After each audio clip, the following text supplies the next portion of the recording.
দীর্ঘ একটা সময় যাবৎ দেশের বাহিরে ছিলেন জনাব তারেক রহমান যুক্তরাজ্যে 17 বছর প্লাস সময়।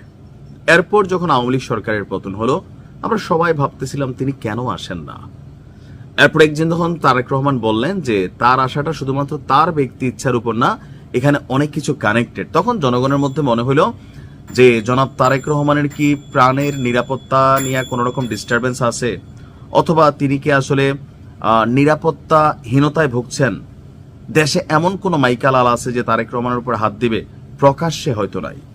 বিএনপি জনাব তারেক রহমান অথবা এখানে যে সিস্টেমটা কাজ করছে, তারা ভয় পাচ্ছেন কোনো আততায়ী লাইক হাদির মতন বা অন্যান্য ভাবে। শহীদ প্রেসিডেন্ট জিয়াউর রহমান শেষ হয়েছেন, বঙ্গবন্ধু শেখ মুজিবুর রহমান মারা গেছেন, বা এরপরে ওই দেশে অনেক ঘটনা ঘটছে, সম্ভবত এই টাইপের ভয় পাচ্ছেন। তো এই সকল নানান ইস্যুকে মাথায় রেখে জনাব তারেক রহমান যখন বাংলাদেশে এই মুহূর্তে বসবাস করছেন, তার সিকিউরিটি বা প্রটোকল গোয়েন্দা রাষ্ট্রীয়ভাবে দলীয়ভাবে বিশেষ নজরদারিতে কিন্তু তার বাসভবন, তার মুভমেন্টের এরিয়াকে নজরদারিতে রাখা হয়।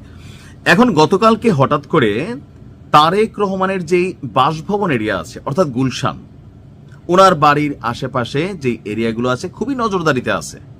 তো সেখান থেকে দুইজনকে আটক করেছে পুলিশ এবং সিএসএফ অর্থাৎ চেয়ারপারসন সিকিউরিটি ফোর্স।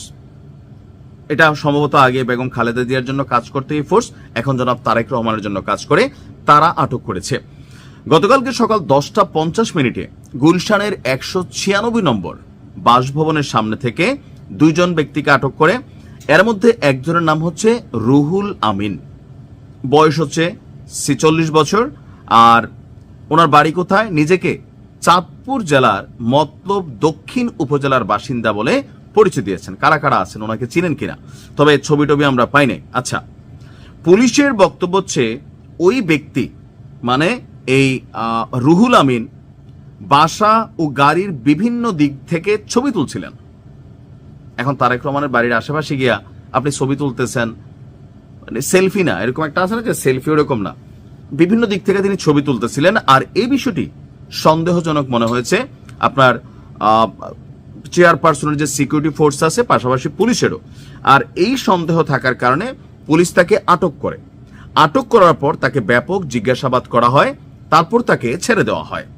মজার বিষয় হচ্ছে এর কিছুক্ষণ পরেই, এই ধরেন 40-45 মিনিট পরে, সেখানে ওই একই বাসভবনের সামনে থেকে মোহাম্মদ ওমর ফারুক নামের অপর এক ব্যক্তিকে আটক করা হয়। তার পরিচয় তাৎক্ষণিকভাবে নিশ্চিত হওয়া যায়নি। পুলিশের দাবি, সন্দেহভাজন হিসাবে ওই ব্যক্তির দেহ তল্লাশি করে মাদকদ্রব্য পাওয়া গেছে।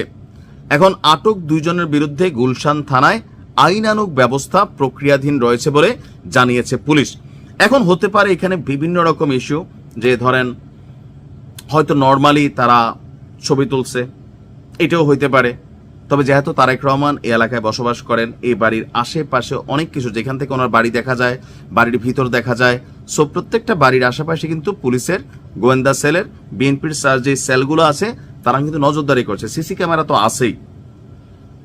হতে পারে যে গাঁজা নিয়ে গেছে, এখন তারা এমনি আটক করছে, গাঁজা পাওয়া গেছে।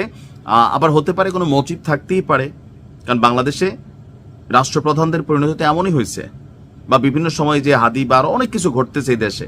সো কোনো কোনো ছোট জিনিসকে কিন্তু হালকা নেওয়ার সুযোগ নাই। আর আপনারা যারা অতি উৎসাহী নেতাকর্মী আছেন বা সাধারণ মানুষ আছেন, গুলশানে গেলাম, তারেক রহমান বাড়িটা দেখলাম, একটা সেলফি তুলি, একটা ছবি নেই, আপনিও কিন্তু বিপদে পড়তে পারেন এই মুহূর্তে।